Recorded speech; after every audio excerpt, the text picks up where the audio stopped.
پوپ روم فرانسیسک پیشوای کاتولیک‌های جهان اخیراً در یک مصاحبه‌اش از بیرامی جنگاوران بوریاتی و چچن در جنگ اوکراین اظهار نگرانی کرده است. این اظهارات پوپ روم با واکنش‌های تند در روسیه روبرو شد و نماینده رسمی وزارت خارجه روسیه ماریا زاخارova آن را تحقیر حتی بیشتر از روس بدبینی نامید. پوپ روم 22 نوامبر سال روان با نمایندگان 5 رسانه آمریکایی صحبت انجام داد. 28 نوامبر مجله امریکا متن مصاحبه خبرنگارش با پوپ روم را نشر کرد. در این مصاحبه او از مسائل داغ سیاره نگرانی عمیق کرده است. مخصوصا او از عضویت کلیسای امریکا، نجات پرستی، جنگ در اوکراین و حقوق زنان انتقاد کرده است. یکی از موضوعهای بررسی شده جنگ در اوکراین خیلی خبرساز گردید. پوپ روم گفت وقتی که من در موضوع اوکراین صحبت میکنم برایم خیلی دردناک است.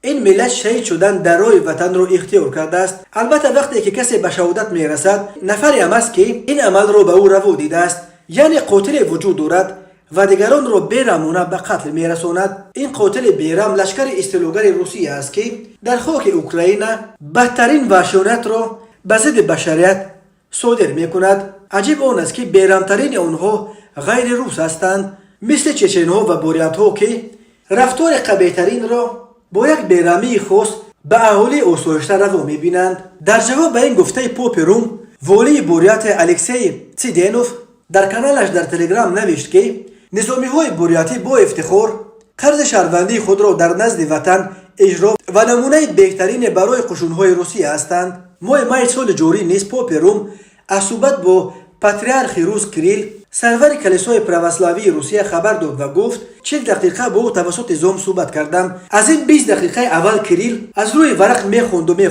و هجوم روسیه به خاک اوکراین را سفید و پشتیبانی میکرد. من به او گفتم که ما باید راه صلح را جستجو کنیم. دین و نماینده دین نمیتواند به ابزار پوتین تبدیل شود.